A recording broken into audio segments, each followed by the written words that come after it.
সাবিলিল্লাহি আমওয়াতা বাল আহইয়াউন ইনদা রাব্বিহিম ইয়ারযুকুন।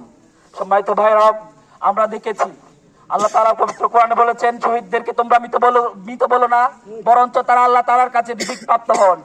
আমাদের মাঝে আজকে শহীদ হয়েছেন শহীদ শরীফ ওসমান হাদি ভাই। আমরা ভাইয়ের জন্য দোয়া করি। সম্মানিত ভাইরা, আমরা 2 দিন আগে এখানে সমাবেশ করেছি, আমরা মিছিল করেছি।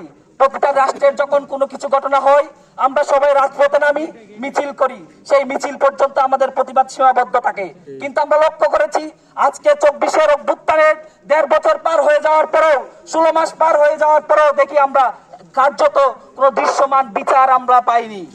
আমরা লক্ষ্য করেছি কুমিল্লা বিশ্ববিদ্যালয়ে যেসব লীগের দূষররা, ছাত্রলীগের যেসব সন্ত্রাসীরা এখানে দাঁড়িয়ে দাঁড়িয়ে চিহ্নিত করে করে আমাদেরকে হুমকি দিয়েছিল, শিক্ষক নামের যেসব কুলাঙ্গাররা পুলিশ টেনে নিয়ে দিয়ে আমাদের উপর হামলা করেছিল, দীর্ঘ 16 মাস পার হয়ে যাওয়ার পর এই প্রশাসন তাদের কিছুই করতে পারেনি, বরঞ্চ তাদেরকে সুযোগ সুবিধা দিয়ে তাদেরকে লাই দিয়েছে।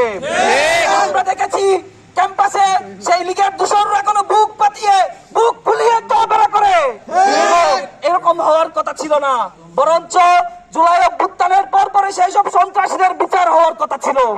যখন এই ছাত্ররা যখন দৃশ্যমান কোনো বিচার দেখে নাই, ছাত্ররা যখনই দেখলো লীগদেরকে যখনই জেলে ভরার প্রস্তুতি নিল, কয়েকজন লিখতে যখন ধরতে শুরু করলো, তখনই শুরু হলো ন্যারেটিভ উৎপাদনের পাইতারা। আমরা দেখেছি কিছু সুশীলতা ছড়াচ্ছিল লীগের বৈধতা দেওয়ার জন্য, কিন্তু সেই সুশীলতা পেরিয়ে গেল। আমরা দেখেছি লীগ সাময়িক গাছটি মেরে থাকলেও এখন তাদের সন্ত্রাসী চেহারা তারা উন্মোচন করেছে। তারা গুপ্ত হামলা শুরু করেছে। তারা যেখানে পাচ্ছে সেখানে বিপ্লবীদেরকে হত্যা করার ষড়যন্ত্র মেতে উঠেছে। এখন থেকে যদি আমরা লীগের বিরুদ্ধে প্রতিহত করতে না পারি, লীগের বিরুদ্ধে সর্বাত্মক আন্দোলন তুলতে না পারি, তাহলে আমাদের এই আন্দোলন ব্যর্থ হবে, আমাদের এই বিপ্লব ব্যর্থ হবে। সেই সাথে কুমিল্লা বিশ্ববিদ্যালয় হচ্ছে সেই ক্যাম্পাস, যে ক্যাম্পাসে জুলাই আন্দোলন যখন চারদিকে স্তমিত হয়ে গিয়েছিল, আগুনের দাবানলের মতো স্ফুলিঙ্গ ছড়িয়ে দিয়েছিল এই ক্যাম্পাস।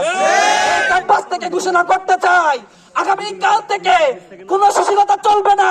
ক্যাম্পাসে যে লীগ রয়েছে প্রত্যেককে শাস্তির আওতায় আনতে হবে।